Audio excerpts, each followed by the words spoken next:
I'm at the IBC Connected World with Jason Power, Senior Director Broadcast for Dolby.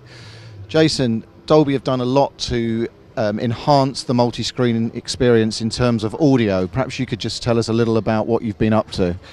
Yeah, sure. I mean, at Dolby we believe that just because a media experience is connected doesn't mean that it has to be compromised. And what we're working hard to do is to make sure that the experience you get, whether you're watching content on HDTV or on any number of connected devices, tablet, smartphone, or whatever, that experience is as immersive and as consistent as possible.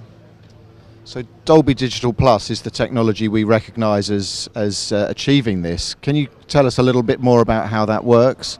Yeah, I mean, Dolby Digital Plus is the audio that we know perhaps mostly from powering the next generation of HDTV services around the world. But it's actually a technology that more and more is being used also to power connected entertainment experiences. And it's a technology that enables the best quality audio to be replayed on any kind of device. So we can take that original, genuine experience that the creators of the content stored and optimize that when we replay it on any kind of device. Just because I'm watching on a tablet doesn't mean that I'm content with not hearing the dialogue or my speakers distorting. So we have intelligence built into the Dolby Digital Plus technology that enables to optimize that audio so that every time I know I'm getting as faithful a reproduction of that original story as I possibly can. And do you have anecdotal evidence or actual survey evidence that suggests that people really care that whether the audio is good when they're watching something on what could potentially be a smartphone?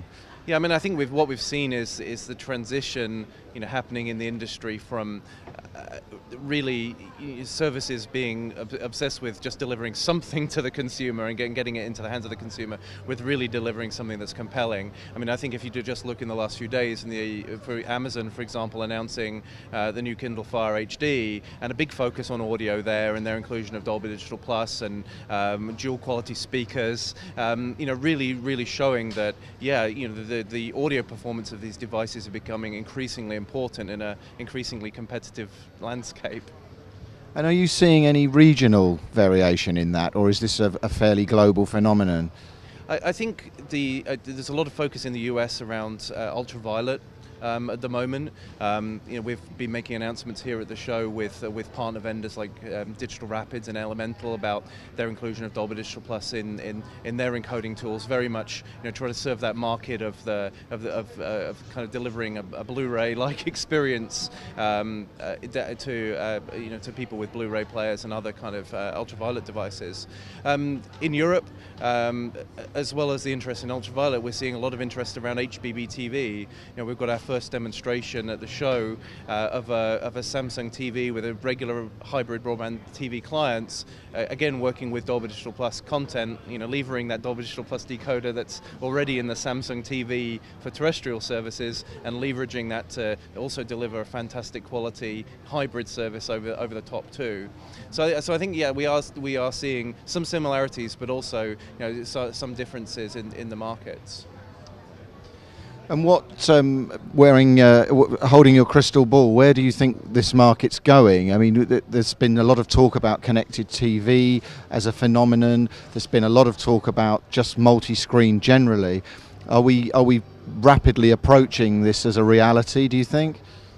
I think what's really interesting is to see that we're at a point where the industry is looking both at the frameworks that are well established, the Microsoft, Apple, and other frameworks that that are being used, well established with services today, but also looking at how they can use open standards like MPEG-Dash, like HBB TV, and I think that gives the industry a tremendous jumping off point, to really invest in delivering the next wave of services. So I think that makes it a very exciting point, and one that we're pleased that Dolby Digital Plus has such a pivotal position in all these emerging standards, and it's going to mean that audio can play its role in how these services develop.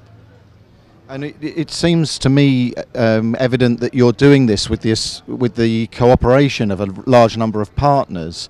What roles do your partners play in the rollout of this technology?